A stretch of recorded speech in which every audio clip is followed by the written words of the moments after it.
बिस्मिल्लाहिर्रहमानिर्रहीम। नाज़रीन अस्सलाम वालेकुम। मैं हूं आपका मेज़बान साबिर शाकिर। वफाकी दारुल-हुकूमत इस्लामाबाद से कुछ ताज़ा तरीन इत्तलाआत और खबरें आपसे शेयर करते हैं। जो कुछ पाकिस्तान में हम देख रहे हैं, ये सिर्फ पाकिस्तान में ही नहीं बल्कि पूरी दुनिया में ही है। और माइट इज़ राइट चल रहा है, जिसकी लाठी उसकी भैंस। ना कानून, ना दस्तूर, ना अदालत, ना कोई फैसला, ना मीडिया, कोई किसी की नहीं सुनता। और ये तबाही जो है, ये सिर्फ पाकिस्तान में ही नहीं आई हुई, बल्कि पाकिस्तान के अलावा भी हर जगह जहाँ जहाँ पे माइट इज़ राइट का कानून है और जहाँ जहाँ पे ताकतवर और ख़ास तौर पे जो फाशिस्ट सोच है उसको शिकस्त हो रही है और अवाम जो मज़ाहमत कर रहे हैं, वहाँ वहाँ पर इसी तरीके से मामलात को चलाने की कोशिश की जा रही है।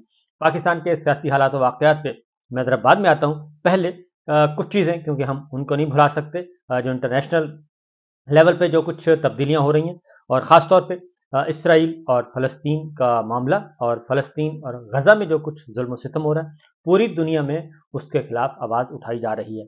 लड़ाई जारी है और इसराइल जो है वो गज़ा में मासूम शहरियों को निशाना बना रहा है, मासूम आबादी को निशाना बना रहा है, पनाह गज़ीनों के कैंप को, हॉस्पिटल्स को, स्कूल्स को, बच्चे सबसे ज़्यादा।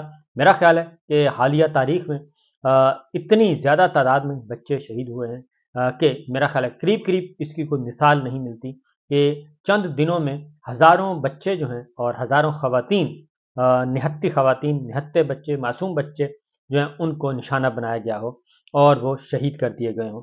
ये नई तारीख रकम हो रही है और इसीलिए इसको नस्ल कुशी का नाम दिया जा रहा है, जेनोसाइड का नाम दिया जा रहा है और बात की जा रही है कि जंगी जराइम के तहत मुकदमा चलाया जाए। जंगी जराइम हो रहे हैं इसराइल से और उनके खिलाफ मुकदमा चलाया जाए। अरब लीग ने भी और सऊदी अरब और दीगर अहम ममालिक भी अब आ चुके हैं और वो खुलकर मुतालबा कर रहे हैं। तुर्की ने अपना सफीर वापस बुला लिया इसराइल से, सफारती ताल्लुकात मुनक़ते कर दी हैं और नेतन्याहू से बात ना करने का फैसला किया है। ये चल रही है, जबकि दूसरी जानिब हमास के जो सरबराह हैं इस्माइल हनिया, वो उम्मत मुसलमा से मुसलसल अपील कर रहे हैं कि हमारी आएँ, मदद करें और हमें इस जुल्म सितम से बचाएं और हम लड़ना भी जानते हैं, मज़ाहमत भी करना जानते हैं और हमारी मदद कीजिए। और ये वक्त जो है वो न्यूट्रल रहने का नहीं है, न्यूट्रल ना रहें बल्कि मुकम्मल तौर पे अपना वज़न डालें हमारे पलड़े में। जबकि दूसरी जानिब अमरीकी वज़ीर ख़ारजा के दौरे के खिलाफ तुर्क शहरी जो सड़कों पर निकल आए, लाखों लोग सड़कों पर हैं। वाशिंगटन में 3 लाख लोगों का इज्तिमा हुआ है और वो भी जो गज़ा में जो कुछ जुल्म हो रहा है उसके खिलाफ और अमेरिका की जो इसराइल पॉलिसी है उसके खिलाफ 3 लाख लोग निकले हुए हैं।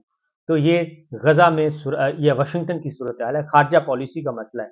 और पाकिस्तान में क्या हो रहा है? पाकिस्तान में ख़ारजा पॉलिसी जो है वो शजर ममनुआ है। ख़ारजा पॉलिसी पे आप ना बात ही नहीं कर सकते और ख़ारजा पॉलिसी को कंट्रोल किया जाता है। ये जो साइफ़र है, ये साइफ़र वही खुफिया सफारतकारी है, खुफिया पैगाम रसानी है और खुफिया मुआहदात हैं। और ये ख़ारजा पॉलिसी जो ओपन होनी चाहिए, जो बाला बाला फैसले किए जाते हैं, साइफ़र वो है। जो जोड़ तोड़ ड्राइंग रूम में बैठ के किए जाते हैं तो वो है। जबकि दूसरी जानिब वाशिंगटन, कितना बड़ा मुल्क, दुनिया की ताकत, 3 लाख लोग वहाँ पे उस ख़ारजा पॉलिसी के खिलाफ निकले हुए हैं जो उनकी इसराइल से मुताल्लिक है। तो यहाँ से अंदाज़ा कर लेना चाहिए कि दुनिया कहाँ से कहाँ तक पहुँच गई है और जहाँ पे आवाज़ को दबाया जाता है तो उसका कोई फ़ायदा नहीं होता, आवाज़ दबती नहीं है। तो लेकिन वहाँ पे ना कोई गोली चली, ना कुछ और हुआ और ना ही वहाँ पे किसी सदर बाइडेन के खिलाफ मुकदमा चला, ना ही किसी को जेल में डाला गया। ख़ारजा पॉलिसी है, अवाम की राय अपनी है, अवाम अपनी राय का इज़हार कर रहे हैं। यही कुछ पाकिस्तान में है, लेकिन पाकिस्तान में क्या हो रहा है? पाकिस्तान में किसी को बोलने की इजाज़त नहीं दी जा रही। मीडिया पे मुकम्मल कदगन और सब कुछ। और इसी तरीके से गज़ा में नस्ल कुशी के खिलाफ ख़त पर न्यूयॉर्क टाइम ने अवार्ड याफ्ता सहाफ़ी से इस्तीफ़ा ले लिया। तो ये भी चल रहा है। हर जगह मैंने आपको बताया कि एक ही सोच, एक ही सब कुछ चल रहा है जी। कोई पुरसाने हाल नहीं है कि जिसमें मोरालिटी को देखा जाए, कानून को देखा जाए। बस वो कहते हैं कि नहीं, इख्तिलाफ़ राय हम नहीं सुन सकते। तो बहरहाल पाकिस्तान में भी मीडिया को इसी तरीके से दबाया जा रहा है, सहाफ़ियों को निकाला जा रहा है और एक अपनी पसंद का नैरेटिव लाने की कोशिश की जा रही है। मुस्लिम लीग नवाज़ की हुकूमत किसी भी तरीके से कायम हो जाए, इसकी तगोदौ की जा रही है। बहरहाल इसराइल की गज़ा पर जी जौहरी हमले की धमकी दे दी है और जौहरी हमले की धमकी दे दी है इसराइल ने गज़ा पर। इस पे बहुत ज़्यादा शोर-व-गुगा है اور نہ صرف شروع ہو گئے بلکہ تشویش ہے، کیونکہ یہ پہلا موقع ہے کہ جو اسرائیل کو سخت ترین مزاحمت کا سامنا ہے، اور حزب اللہ جو ہے وہ بھی حملے کر رہا ہے، حماس فورس بھی حملے کر رہی ہے، اور نہ صرف حملے کر رہی ہے بلکہ کامیابی سے جو فوجی ٹھکانے ہیں اور فوجی تنصیبات ہیں ان کو نشانہ بنا رہی ہے، اور اس میں ان کو کامیابی بھی حاصل ہو رہی ہے، اور اسی وجہ سے کافی سینکڑوں اسرائیلی فوجی جو ہیں وہ اس وقت ہلاک ہو چکے ہیں اس لڑائی میں، اور بہت زیادہ یرغمال بنا لیے گئے ہیں، اور یہ سب کچھ چل رہا ہے۔ تو دیکھنا ہے کہ آگے جا کے معاملات کس طرف رخ اختیار کرتے ہیں، اور عرب لیگ نے ایک بار پھر امریکی وزیر خارجہ سے کہا ہے کہ وہ اسرائیل کی حمایت سے دستبردار ہوں اور جنگ بندی فوری کروائی جائے، اور جنگ بندی کا مطالبہ عرب لیگ نے کیا تھا، لیکن امریکی وزیر خارجہ نے یہ مطالبہ مسترد کر دیا ہے، اور وہ اپنے اسی کام پہ لگے ہوئے ہیں۔ تو بہرحال یہ ایک بہت بڑی لڑائی، بہت بڑی جنگ، اور آگے جا کے اس کے بڑھنے کا اندازہ امکان موجود ہے، اور اس لیے یہ سارا کچھ ہو رہا ہے۔ اب آتے ہیں جی پاکستان میں کیا ہو رہا ہے۔ پاکستان میں بھی کوئی اسی طرح کی سچویشن ہے۔ پاکستان میں پاکستان تحریک انصاف کو، جو کہ اپوزیشن جماعت ہے، اس کو دبانے کی کوشش کی جا رہی ہے، اور اس میں اب کسی قسم کی کوئی شک شبے والی بات نہیں ہے، بار بار ریپیٹ کرنے کی ضرورت نہیں ہے۔ ہر روز ایک نئی خبر آتی ہے جس میں یہ پچھلی بات کی کنفرم ہو جاتا ہے، اور مزید کوئی نہ کوئی عذاب نازل کرنے کی کوشش کی جاتی ہے۔ تو پاکستان تحریک انصاف کی طرف سے جو اس وقت سچویشن ہے وہ مانسہرہ میں جلسہ تھا، پشاور میں جلسہ اور جلسے کی اجازت، لیکن کسی کو بھی جلسے کی اجازت نہیں دی جا رہی، اور اگر ہائی کورٹ عدلیہ کی پریشر میں آ کے کوئی انتظامیہ اجازت دے بھی دیتی ہے، لیکن تو عین وقت پہ اس کا جلسہ جو ہے وہ الٹ دیا جاتا ہے۔ پاکستان تحریک انصاف کے ترجمان کا کہنا ہے کہ پاکستان تحریک انصاف کی جانب سے مانسہرہ میں تحریک انصاف کا کنونشن رکوانے کی انتظامی کوششوں کی شدید مذمت کی گئی ہے، اور انتخابی شیڈول کے اعلان کے بعد بھی تحریک انصاف کے خلاف جاری ریاستی دہشت گردی شرمناک اور آئین جمہوریت اور قانون کے منہ پر تماچا ہے۔ صاف شفاف انتخابات کے انعقاد کے ذمہ دار الیکشن کمیشن اور وفاق اور خیبر پختونخوا کی نگراں حکومتیں ہیں، اور نگراں حکومتیں آئین اور جمہوریت کے مجرمانہ قتل میں سہولت کار ہیں۔ دستور میں شہریوں کو پرامن سیاسی سرگرمیوں کا بنیادی حق دیا گیا ہے، اور پرامن سیاسی سرگرمیوں کے حوالے سے پشاور ہائی کورٹ کے احکامات نہایت واضح اور غیر مبہم ہیں، اور اس سے پہلے مالاکنڈ میں بھی ریاستی فسطائیت کا مظاہرہ کیا گیا، اور تحریک انصاف کی پرامن سیاسی سرگرمیوں کو سبوتاژ کیا گیا۔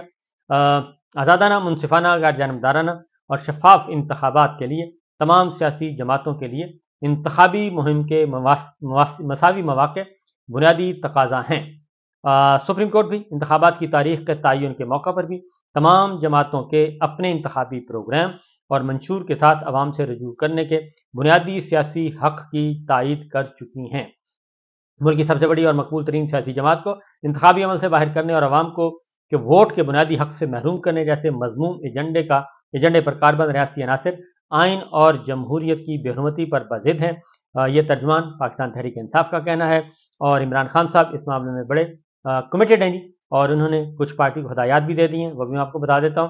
چیف جسٹس پاکستان نگراں حکومتوں اور الیکشن کمیشن کی مجرمانہ سہولت کاری کا نوٹس لیں، اور ریاستی عناصر کی جانب سے زور زبردستی اور طاقت کے بے لگامہ استعمال سے انتخابات پر ڈاکہ ڈالنے کی شرمناک کوششوں کا سردباب کیا جائے۔ تحریک انصاف کی پرامن سیاسی سرگرمیوں اور انتخابی مہم پر غیر اعلانیہ پابندی ختم کی جائے، اور دن دہاڑے عوامی مینڈیٹ کے قتل کا سلسلہ روکا جائے۔ ریاستی طاقت کے بل پر انتخابات چرانے کی ریاستی کوششوں کی ہر سطح پر مزاحمت کریں گے، اور ظلم و ستم اور فسادیت کی کسی مقدار کے سامنے سرنگو نہیں ہوں گے۔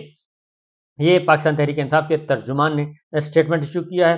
اس کی وجہ یہ ہے کہ اب پاکستان تحریک انصاف کی تمام آکسیجن، تمام سپلائی لائن بند کرنے کی کوشش کی جا رہی ہے، لیکن پاکستان تحریک انصاف کو جو رسپانس مل رہا ہے عوامی سطح پہ، اور جو ان کی کیلکولیشن اور ساری دنیا کو پتہ ہے، وہ جو ہے اس میں کوئی رتی بھر بھی مقبولیت میں کوئی کمی نہیں آئی، بلکہ دن بدن بڑھتا جا رہا ہے، ان کا ووٹ بینک بڑھتا جا رہا ہے، اور جو جتنا بھی ظلم اس وقت کیا جا رہا ہے، اس ظلم جو ہے ظاہر ہے وہ گلی بازاروں میں ہو رہا ہے، محلوں میں ہو رہا ہے، اور جہاں جہاں ہو رہا ہے لوگ وہ دیکھ رہے ہیں، اور اسی لیے اب آنے والے دنوں میں لوگ جو ہیں وہ اب بولنا شروع ہو گئے ہیں، اگریسولی وہ آئیں گے، بولیں گے، اور اپنے ساتھ ہونے والے ظلم کے خلاف بتائیں گے۔ اور ابھی 8 فروری کا اعلان ہوا ہے، تو لوگ سڑکوں پہ بھی نکلتے ہیں، لوگ اپنے بیانات بھی अपने छोटे छोटे शॉर्ट्स रिकॉर्ड करवा के अपने सोशल मीडिया पे भी डाल रहे हैं, डिजिटल मीडिया पे भी डाल रहे हैं, व्हाट्सएप पे भी कर रहे हैं, क्योंकि तमाम तर सख्तियाँ हैं, लेकिन पाकिस्तान की आवाम निकलने के लिए तैयार है और इंतज़ार कर रहे हैं 8 फरवरी का। इमरान खान साहब ने पार्टी को हिदायत दे दी है और बड़े categorically loud and clear message दिया कि घबराने की ज़रूरत नहीं है किसी किस्म का। ये जितना भी कर रहे हैं ये दबाने की कोशिश कर रहे हैं और ये आने वाले दिनों में मज़ीद पागलपन का मुजाहरा करेंगे। और उन्होंने कहा है कि हमें पहले से अंदाज़ा था है कि इनके इरादे क्या हैं और ये पुराना एजेंडा चल रहा है, लंदन प्लान है और लंदन प्लान में जो मुआहदे किए हुए हैं ड्राइंग रूम में बैठ के खुफिया मुआहदे, उन मुआहदों को आगे बढ़ाने की कोशिश की जाएगी। लेकिन पाकिस्तान के अवाम ने जैसे 18 महीने मज़ाहमत की है, अब आइंदा भी वो इसी मज़ाहमत को बरकरार रखेंगे और एक फाशिस्ट हुकूमत और 2 नंबर से लाई हुई हुकूमत और जमहूरियत और वोट को चोरी करके लाई हुई हुकूमत को अवाम तस्लीम नहीं करेंगे, बल्कि उसके सामने रुकावट बनेंगे। दूसरी जानिब एक और डेवलपमेंट हुई है।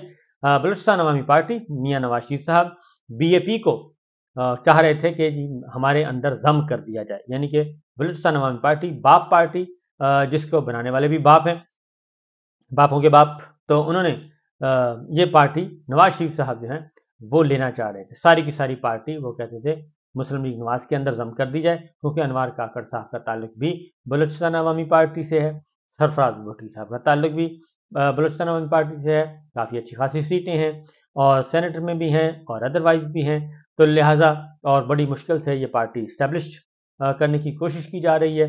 पाकिस्तान बलूचिस्तान में जितने भी थे इत्तेहादी, जितनी भी कौम परस्त जमातें थी बड़ी पुरानी पुरानी, उनको पीछे धकेला गया है, इनको आगे लाया गया है। तो ख्याल ये था कि ये नवाज शरीफ साहब के अंदर जम हो जाएंगे PMLN के अंदर और इस तरीके से बलूचिस्तान से भी पाकिस्तान मुस्लिम लीग नवाज को सीटें मिलेंगी। लेकिन फिल वक्त जो बलूचिस्तान अवामी पार्टी 2 धड़ों में तकसीम हो गई है और एक तरफ अब्दुल कुद्दूस बेजंजो साहब जो कि सदर थे, वो नहीं आए, पार्टी इलेक्शन हुआ, पार्टी इलेक्शन में कुद्दूस बेजंजो साहब तशरीफ नहीं लाए और नवाबजादा खालिद मक्सी जो हैं उनको सदर मुंतखब कर लिया गया है। और इजलास जो है वो बॉय स्काउट्स हेडक्वार्टर में मुनक़िद हुआ।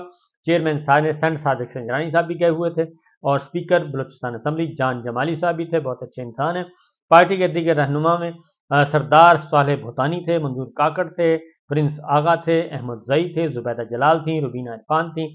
तो इन्होंने पार्टी सदर बना लिया है जनाब खालिद मक्सी साहब को और अब्दुल कुद्दूस बेजंजो जो हैं वो शरीक नहीं हुए, जो कि साबिका सदर हो चुके हैं इस वक्त तक।